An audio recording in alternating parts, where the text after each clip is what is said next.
Hello students, बेटा आपको याद होगा लास्ट वीडियो में हम लोगों ने सिस्टम, सराउंडिंग और हीट ट्रांसफर के मोड देखे थे।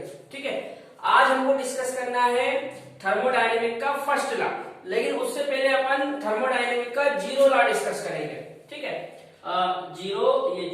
Zeroth law of thermodynamic, Hindi में कहेंगे ऊष्मागतिकी का शून्यवा नियम। होता क्या है सुनो, जैसे यदि बेटा दो सिस्टम एक दूसरे के साथ थर्मली इक्विलिब्रियम में है, दो सिस्टम एक दूसरे के साथ थर्मली इक्विलिब्रियम में है, थर्मल इक्विलिब्रियम में है, यदि इनके साथ एक तीसरा सिस्टम रख दिया जाए तो थोड़े समय बाद वो तीसरा सिस्टम भी थर्मल इक्विलिब्रियम में आ जाएगा। इसी को कहते हैं ऊष्मागतिकी का शून्यवा नियम। समझो इधर, जैसे फॉर एग्जांपल मान लो एक सिस्टम ये है, ठीक है, और एक सिस्टम ये है।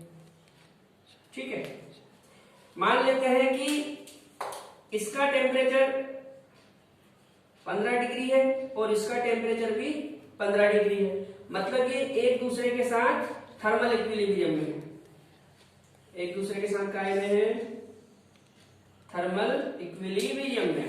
देखो, according to this law, if two system are in thermal equilibrium, ठीक है, अब यदि इनके साथ में एक तीसरा सिस्टम रख दूं जिसका टेम्परेचर मान लिया जाए 30 डिग्री है, कितना डिग्री है, 30 डिग्री, एक तीसरा सिस्टम यदि मैं इनके साथ रख दूं तो थोड़े समय बाद ये तीनों एक दूसरे के साथ थर्मल इक्विलिब्रियम में आ जाएंगे।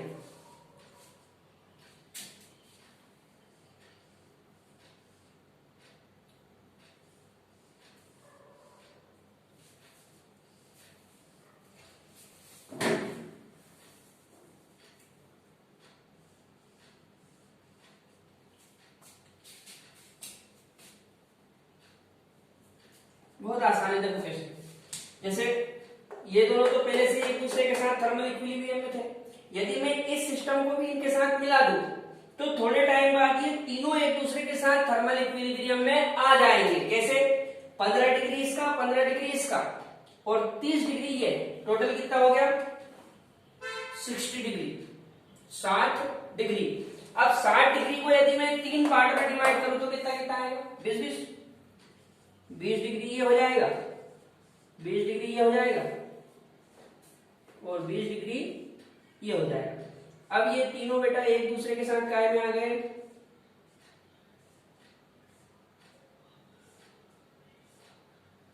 थर्मल इक्विलिब्रियम में। इसी को हम बोलते हैं थर्मोडायनेमिक का जीरो लॉ, शून्यवा नियम। एक बार फिर से समझ लो, यदि दो सिस्टम पहले से थर्मल इक्विलिब्रियम में हो और यदि इनके साथ एक तीसरा सिस्टम रख दिया जाए जो कि थर्मल इक्विलिब्रियम में नहीं है, तो थोड़े समय बाद ये तीनों ही थर्मल इक्विलिब्रियम में आ जाएंगे। इसी को कहते हैं जीरोथ लॉ ऑफ थर्मोडायनेमिक, ऊष्मागतिकी का शून्यवा नियम। ठीक है, अब हम डिस्कस करते हैं first law of thermodynamic. First law of thermodynamic होता क्या है सुनो, जो थर्मोडायनेमिक का फर्स्ट लॉ है इसके अकॉर्डिंग ना तो हम एनर्जी को बना सकते हैं और ना ही एनर्जी को नष्ट कर सकते हैं, केवल एनर्जी को एक रूप से दूसरे रूप में बदला जा सकता है। ठीक है, इधर समझो, इंग्लिश में देखो, energy can not be created nor be destroyed, मतलब एनर्जी को ना तो आप बना सकते हैं और ना ही नष्ट कर सकते हैं। It can be converted one form to another, केवल आप एक रूप से दूसरे रूप में बदल सकते हैं। Then it law are called law of conservation. ये बहुत इंपॉर्टेंट है बेटा, इसके ऊपर क्वेश्चन आ चुका है, याद रखना। ऊष्मागतिकी के प्रथम नियम को ऊर्जा संरक्षण का नियम भी कहा जाता है। क्या कहा जाता है? ऊर्जा संरक्षण का नियम। ठीक है। अच्छा, यदि हम मैथमेटिकली इस लॉ को देखें तो होता क्या, सुनो। जैसे मान लो यहां पे मेरे पास एक सिस्टम है, ठीक है, ये एक सिस्टम है, थोड़ा बड़ा बना दूं।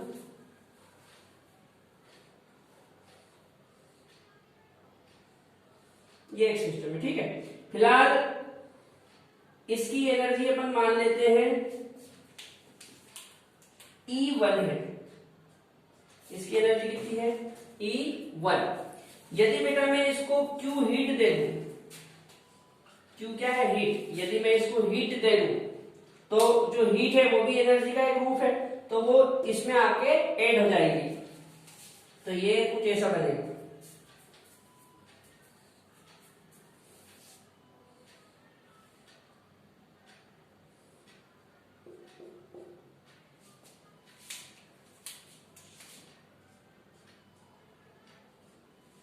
E1 प्लस Q, ठीक है।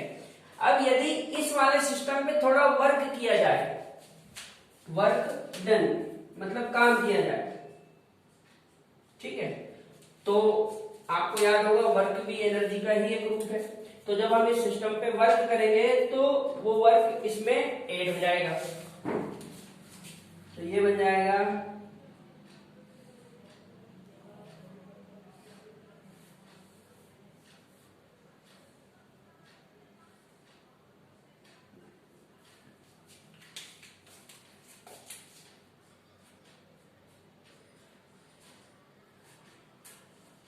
E1 plus Q plus W। कैसे समझो? यहां पे मेरे पास एक सिस्टम है जिसकी एनर्जी E1 है, ठीक है। यदि इस सिस्टम को Q हीट दे दी जाए तो चूंकि हीट भी एनर्जी का ही एक रूप होती है, फॉर्म होती है, तो ये हीट इसमें ऐड हो जाएगी, तो ये बन जाएगा E1 प्लस Q। अब इस सिस्टम में यदि हम वर्क करें, कार्य करें, वर्क डन, तो ये वर्क भी एनर्जी का ही एक फॉर्म है, तो वर्क भी एनर्जी में ऐड हो जाएगा। तो फाइनली ये क्या हो जाएगा? E1 plus Q plus W, ठीक है।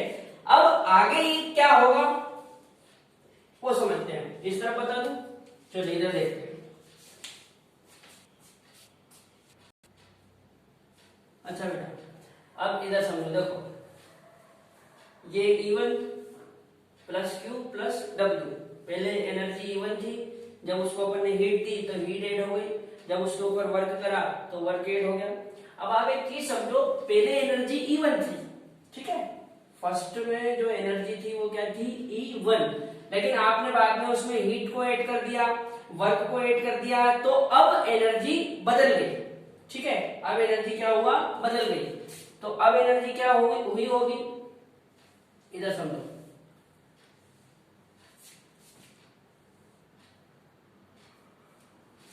पहले E1 थी, फिर आपने हीट ऐड कर दी, फिर आपने वर्क ऐड कर दिया, तो अब ये E1 नहीं रही। अब ये सब मिलके एक अलग एनर्जी बन गई जिसको हम बोलेंगे E2, ठीक है। E1 plus Q plus W सबको मिला के जो फाइनल एनर्जी बनी वो क्या हुई? E2। मतलब हम बोल सकते हैं चूंकि E1 plus Q plus W equal to E2, ठीक है। इसलिए इस E1 को उधर लेके चले जाओ, तो E2 minus E1 equal to क्या हो जाएगा? Q प्लस W, ठीक है। कुछ नहीं करा मैंने, ये E1 को यहां लेके चला गया, ये प्लस का था, बराबर के इधर गया तो माइनस का हो गया, तो E2 माइनस E1, ये E2 माइनस E1, और बराबर के इधर Q1 plus Q plus W, तो Q प्लस W, ठीक है।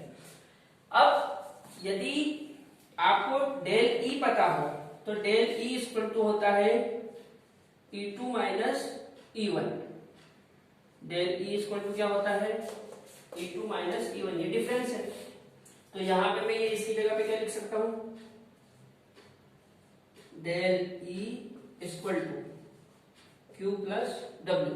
अच्छा, कुछ जगह पे क्या होता है बेटा, डेल E की जगह डेल यू भी लिखा होता है, डेल ई की जगह क्या लिखा होता है, डेल यू, मतलब एनर्जी को यू से डिनोटेट कर देते हैं। तो हम चाहे तो यहाँ पे क्या लिख सकते हैं, ये ई की जगह हम यू लिख सकते हैं, तो ये हो जाएगा del U equal to Q plus W.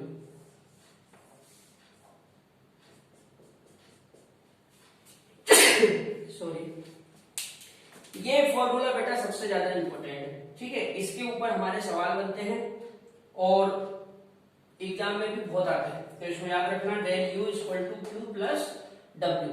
ये हो गया मैथमेटिकली थर्मोडायनेमिक फर्स्ट लॉ। अब del U equal to Q plus W हम अप्लाई तो कर लेंगे, लेकिन इसको अप्लाई करने से पहले आपको साइन कन्वेंशन पता होना चाहिए।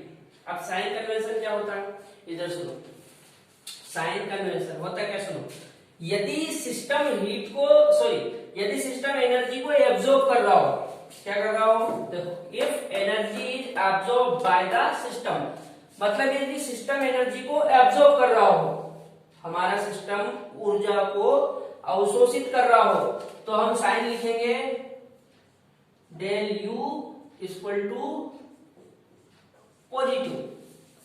पॉजिटिव साइन लिखेंगे।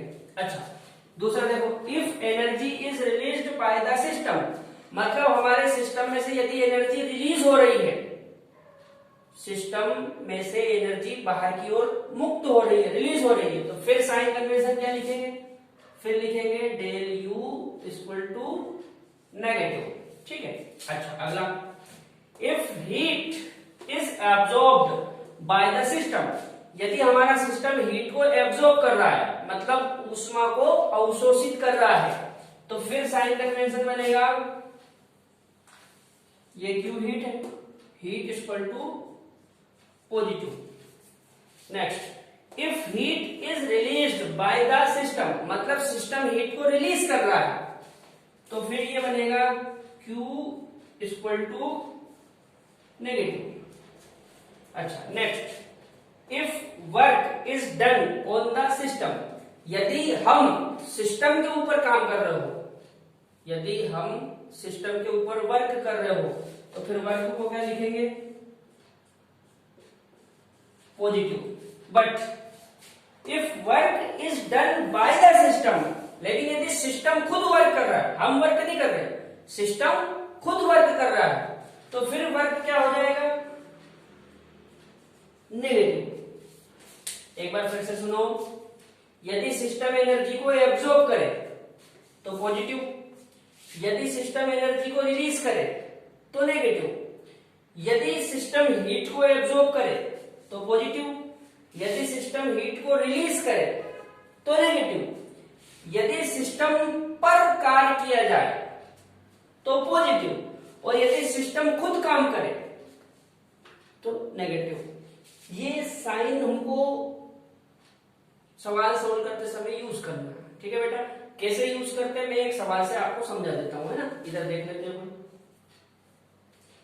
बेटा। यहाँ मैंने एक क्वेश्चन लिख रखा है, इसको अपन देखते हैं कि कैसे सोल्व करना है, ठीक है। साइन वगैरह का कैसे यूज करते हैं वो सब यहाँ से समझ में हमको आ जाएगा। क्वेश्चन है, a system performs 150 joule work, a system performs 150 joule work and at the same time absorb 135 joule of heat. What is the, ये इंटरनल एनर्जी है ना, what is the internal energy change, ये internal energy change है, ठीक है। हिंदी में बता देता हूं,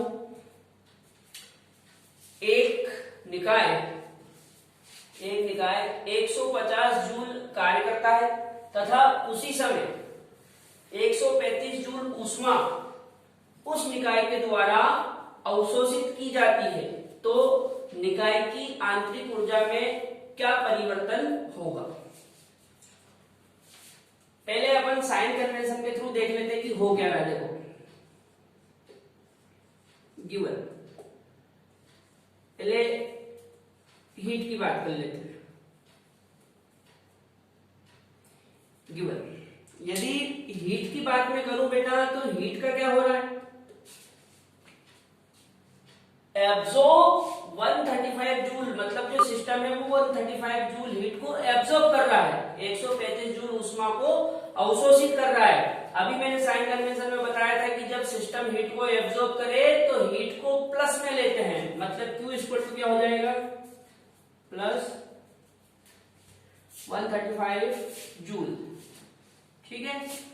अच्छा, यदि W की बात करें, वर्क, तो क्या हो रहा है, a system perform 150 joule work, मतलब बेटा यहाँ पे सिस्टम खुद परफॉर्म कर रहा है, मतलब जो वर्क है वो सिस्टम द्वारा किया जा रहा है। आप बोल सकते हैं work done by the system, यहाँ पे काम कौन कर रहा है, सिस्टम।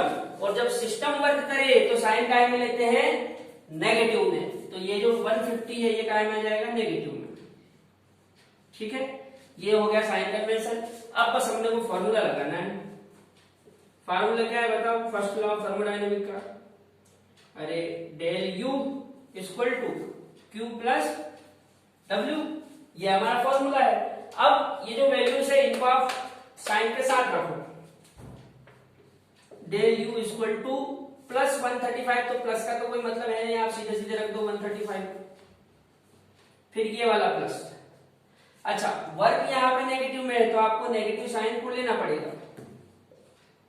भाई प्लस तो मैंने इसलिए नहीं लिखा क्योंकि ये वैसे भी प्लस नहीं है, ये प्लस भी तो है 135, ठीक है, तो प्लस साइन लेने की आवश्यकता नहीं है, लेकिन यदि माइनस है तो माइनस आपको लेना पड़ेगा।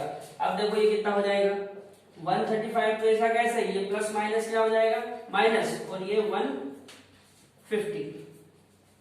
अब देखो 135 प्लस का है और 150 माइनस का है, तो बड़ी वैल्यू माइनस की है, इसलिए आंसर क्या में आएगा, माइनस में। कितना आएगा, -15 जूल। ठीक है, मतलब इंटरनल एनर्जी में कितना चेंज आया, 15 जूल का अंतर आया, 15 जूल का अंतर आया। ठीक है, अब देखो यहाँ पे एनर्जी के साथ माइनस लिखा हुआ है, इसका मतलब ये है कि जब सिस्टम ने वर्क करा तो उसकी 15 मतलब 15 जूल एनर्जी रिलीज हो गई। ये माइनस का मतलब क्या बताया था, जब सिस्टम एनर्जी को रिलीज करे तो माइनस, तो यहाँ पे माइनस साइन आया, इसका मतलब ये है कि उस सिस्टम ने 15 जूल एनर्जी रिलीज कर दी। कब रिलीज करी, जब उसने 135 जूल हीट एब्जॉर्ब करी और 150 जूल वर्क करा, उस समय उसकी एनर्जी 15 जूल रिलीज हो गई, इसलिए ये आंसर क्या में आया बेटा, माइनस में। ठीक है, अच्छा एक और सवाल देखते हैं, ऐसा कैसे, देखो 10 joule of work is done on the system and at the same time 50 joule of heat is given inner side, what is the internal energy change। यहां पे भी वो आपसे इंटरनल एनर्जी चेंज पूछ रहा है। ठीक है, तो अच्छा हिंदी वालों को बता दो, हिंदी में क्या बनेगा, ये सुनो हिंदी में क्या बनेगा, एक निकाय पर 10 जूल कार्य किया जाता है। ठीक है, एक निकाय पर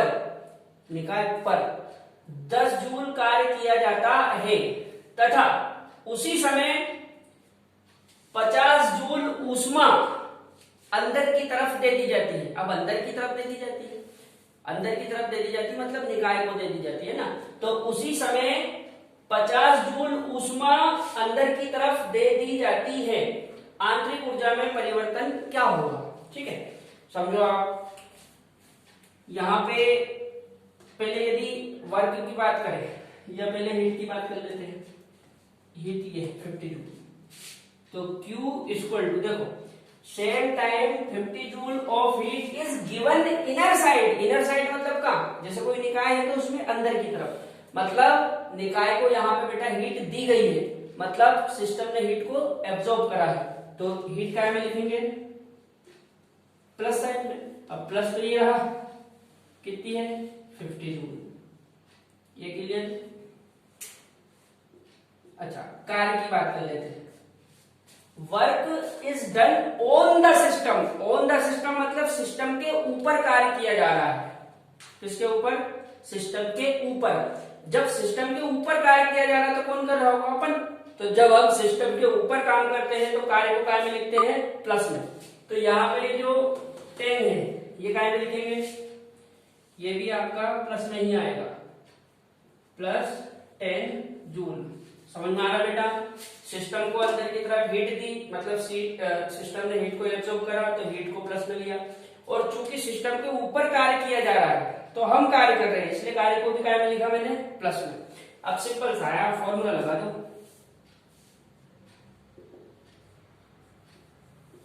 del U equal to Q plus W। Q कितना है 50, तो ये 50, ये प्लस में है तो ये प्लस में है। अब ये फॉर्मूले का प्लस, ये भी प्लस में है, तो जब दोनों राशियां प्लस में हो तो फिर आपको कुछ नहीं करना, सीधा वैसा का वैसे ले लो, ठीक है। अब ये देखो कितना हो गया, 50 प्लस 10 60, ठीक है। अब यहाँ पे ये समझ में आ रहा है कि ये 60 प्लस में है, भाई कुछ नहीं लिखा, इसका मतलब क्या है, ये प्लस में। तो हम यहाँ पे समझ सकते हैं कि डेल यू हमारा प्लस 60 जूल आएगा। प्लस 60 जूल आया, इसका मतलब क्या है, प्लस 60 जूल आया, इसका मतलब ये है कि जो सिस्टम है उसने एनर्जी को एब्सॉर्ब करा, एनर्जी को अवशोषित करा, ठीक है बेटा। यहाँ पे मैंने फर्स्ट लॉ के बारे में समझा दिया। अब इसी चीज को हम अगले वीडियो में थोड़ा सा आगे बढ़ाएंगे, ठीक है। ये जो उष्मागतिकी का जो फर्स्ट लॉ है, फर्स्ट लॉ ऑफ थर्मोडायनेमिक्स, इसमें अपन प्रेशर और वॉल्यूम लेके देखेंगे और उसके एप्लीकेशन देखेंगे, ठीक है।